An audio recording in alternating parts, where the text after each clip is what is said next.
Il est mort dans une chambre d'hôtel new-yorkaise, entouré de pigeons et de factures impayées. Abandonné du monde, presque sans un sou. Cet homme avait pourtant changé le monde. Aujourd'hui, chaque fois que vous branchez quelque chose dans une prise électrique, vous bénéficiez de son travail. Pas de celui d'Edison, du sien. Alors comment un génie capable de révolutionner la civilisation humaine a-t-il pu finir ainsi? Éclipsé, appauvri et presque effacé de la mémoire collective. L'histoire de Nikola Tesla est une de celles qu'on ne devrait jamais oublier.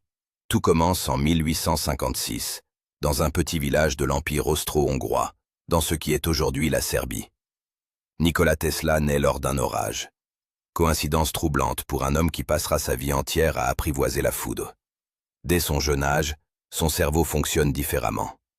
Il visualise ses inventions dans les moindres détails avant même de les construire, comme si ses pensées étaient des maquettes que lui seul pouvait voir tourner.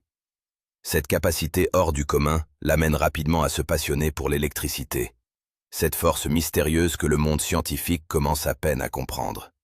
Et c'est vers les États-Unis qu'il tourne les yeux. L'Amérique de la fin du XIXe siècle est un terrain affamé d'inventeurs et de visionnaires.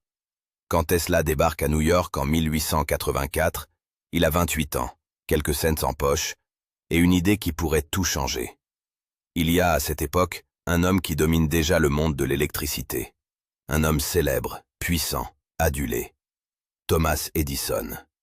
Edison a construit un empire sur le courant continu. Un système qui permet de distribuer de l'électricité aux foyers et aux usines. C'est lui qui a éclairé les premières rues de New York. Sa réputation est colossale. Tesla rejoint ses laboratoires. Il travaille pour lui. Et très vite, il comprend quelque chose, qu'Edison refuse d'admettre. Le courant continu a un défaut fondamental. Il perd énormément d'énergie sur de longues distances. Pour alimenter une ville entière, il faut des centrales électriques tous les quelques kilomètres. C'est coûteux, inefficace et difficile à étendre. Tesla a une solution élégante, radicale, et qui va déclencher l'une des guerres commerciales les plus féroces de l'histoire industrielle. Ce système s'appelle le courant alternatif. Le principe physique était connu depuis Faraday, mais ce que Tesla accomplit, c'est tout autre chose. Il en fait un système industriel cohérent, viable, déployable à l'échelle d'un continent. Contrairement au courant continu, qui circule toujours dans le même sens, le courant alternatif change de direction des dizaines de fois par seconde. Ce va-et-vient permanent permet de transporter l'électricité sur des centaines de kilomètres sans perte significative, grâce à des transformateurs capables d'augmenter ou de réduire la tension selon les besoins. C'est une architecture entièrement différente, moins intuitive, mais infiniment plus puissante. Edison ne l'entend pas de cette oreille. Quand Tesla lui présente ses idées, le patron balaie tout d'un revers de main. Pour Edison, le courant alternatif est dangereux, inutilisable, une lubie. Certains pensent qu'il refusait surtout de voir son propre système rendu obsolète. Il avait trop investi, financièrement, politiquement, symboliquement, pour laisser un immigré lui souffler son trône. Tesla quitte les laboratoires Edison. Sans capital, sans réseau, il repart de zéro. Et il commence à construire l'avenir. C'est alors qu'entre en scène un troisième personnage. George Westinghouse, un industriel américain qui perçoit immédiatement ce que vaut le système de Tesla. Westinghouse rachète ses brevets, finance ses recherches et lance une offensive commerciale directe contre Edison. La guerre des courants est déclarée. Edison contre-attaque avec une campagne d'une brutalité surprenante. Il organise des démonstrations publiques où des animaux sont électrocutés avec du courant alternatif pour prouver sa dangerosité.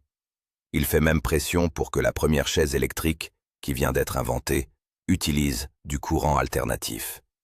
L'idée est simple, associer dans l'esprit du public le courant de Tesla à la mort, à la punition, à la peur.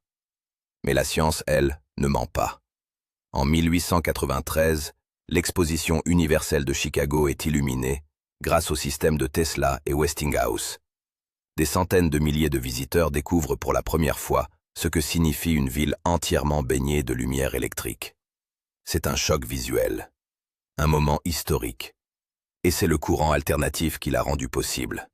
2 ans plus tard, les chutes du Niagara sont domestiquées.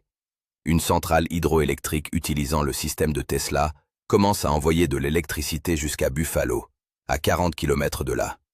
Le débat est clos. Le courant alternatif devient le standard mondial de distribution d'électricité.